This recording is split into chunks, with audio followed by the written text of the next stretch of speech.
Alejandro, thank you so much for coming to our Latin America ICT Forum. And it was the really pleasure to have you here. And I would like also on behalf of Huawei to thank GSMA for their continuous support for us here in our event. Well, I really want to thank you, Huawei, for this invitation. This is really my first Huawei's ICT Forum since I joined the GSMA. So I'm really impressed from what I heard or what I saw in these days here in Costa Rica. Can I also ask you to highlight more the opportunities that you see in Latin America mobility business in general, and how is it going to benefit people and how it's going to benefit also countries' GDP? Oh, yes. As we discussed yesterday, the penetration in Latin America of 4G services, which is a full internet experience, is growing rapidly. There are many other countries where the 4G needs to be rolled out to achieve more population coverage. So the opportunity there is to keep up or to pair the penetration of 4G compared to 3G.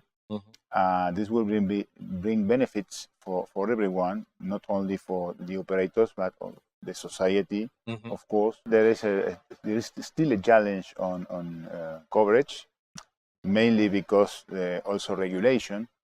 But also, let me insist on the application concept for 4G. And we are seeing the first deployments in LTE as a preview for what are we going to see in 5G in a couple of years, maybe.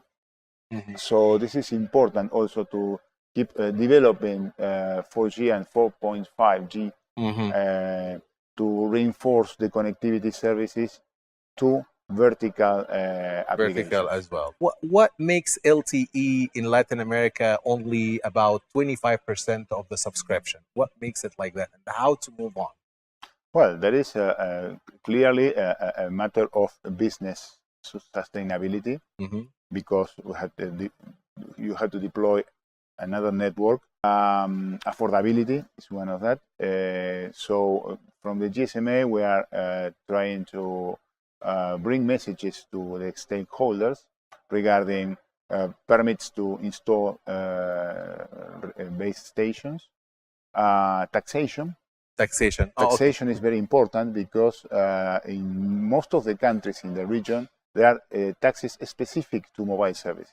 And this is our recommendation to the policymakers, that we cannot tax mobile as if it was a luxury item.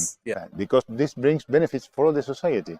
More education, more productivity, in particular to small and medium enterprises, which are very relevant in our economies in the region. So what's your recommendation when it comes to advice for countries when they license 5G?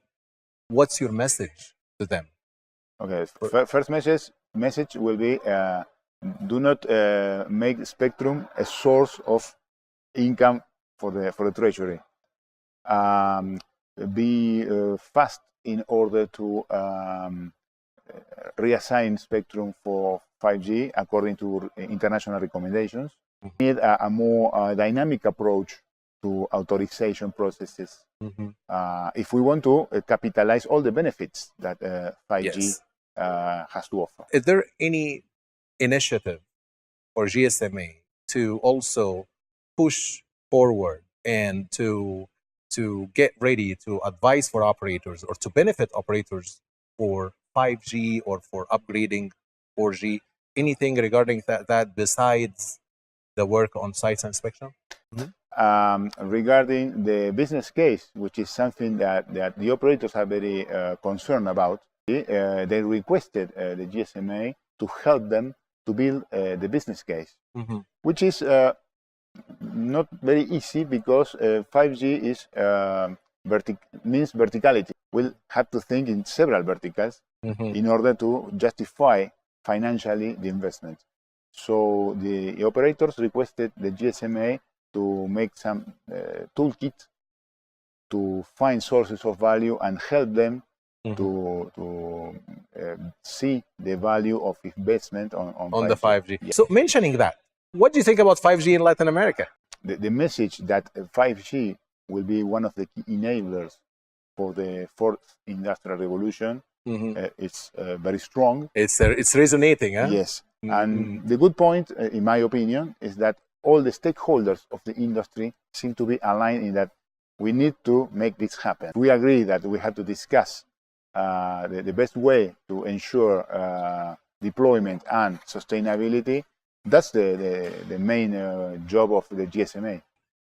Because there is no issues about the technical solution. It's just the scalability and how operators get ready to start with. Again, let me thank you so much for this opportunity, and we're looking forward to also meet you again in further events. Yes, of course. Thank you. Thank you.